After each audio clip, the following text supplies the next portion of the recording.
Hello and welcome back.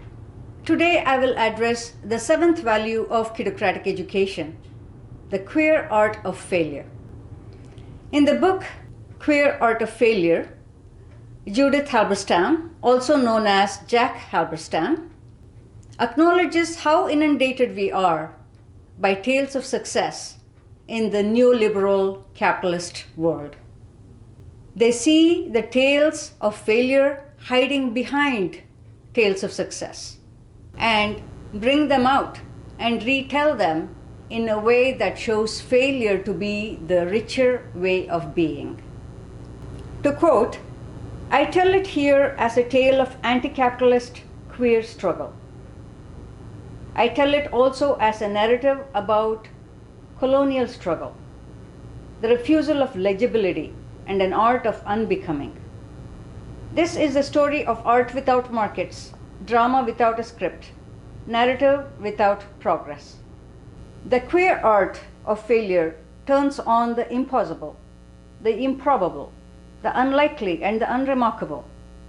It quietly loses, and in losing, it imagines other goals for life, for love, for art, and for being.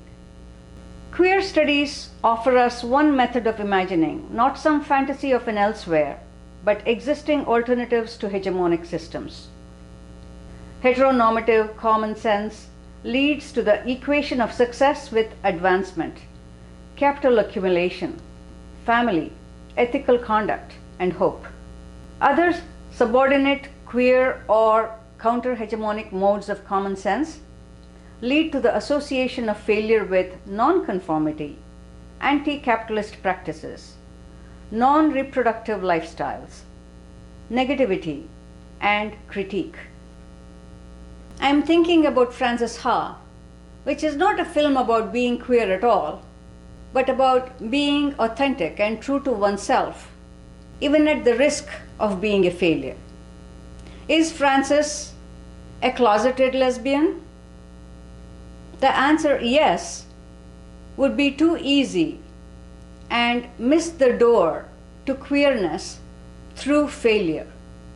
You don't have to be queer to be a failure, but failing does lead you to question the straight and narrow path of success, and by default, becoming queer.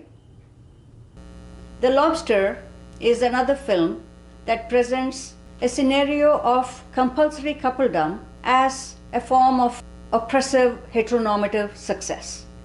The loners, by fleeing this rehabilitation into the family, this aggregation into the molar,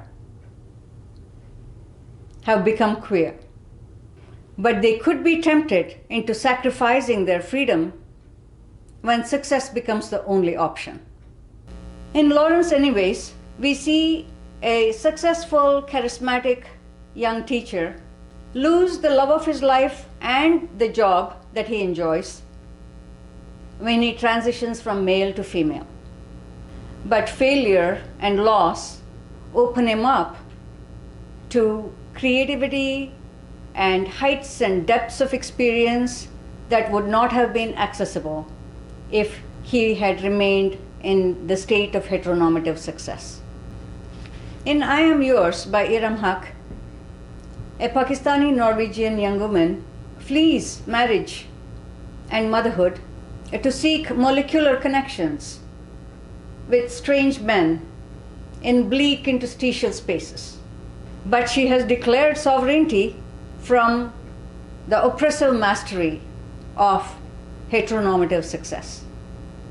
One can see here an overlap between sovereignty and failure. Here I would like to quote from the Anti-Priest Manifesto that I wrote last year. Masters are those who follow the model of heteronormative success, their relentless quantifiable progress along the straight and narrow path of capitalist production and endless accumulation. Even when queer, as the corporate pinkwashing of Toronto gay pride shows. But sovereign persons are those who live their uncompromising truth authentically even at the risk of persecution, poverty, exile, homelessness, imprisonment, mental illness, and death.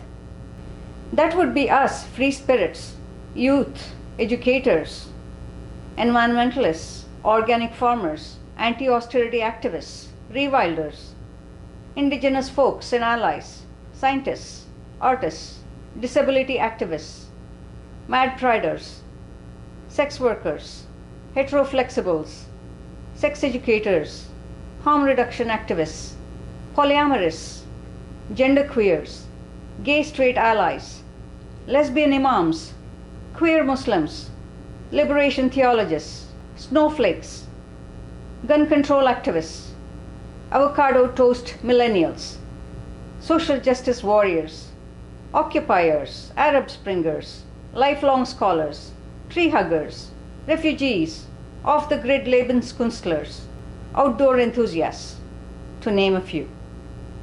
I want to thank Dr. Elena Bazil for teaching the Queer Studies course that I audited in 2013. And I want to thank Queer Toronto for embracing me and welcoming me into the perverse aesthetics of queer failure. I want to name them: Ishwar Persad, Terry Roberton, Laura Kane, Alessandra Renzi, Rose Cullis, Dennis Day, Diana Smith, Richard Funk, Tim McCaskill, and Andrew Minzenthi. My next video will be about value number 8 of kidocratic education, negative capability. Till then.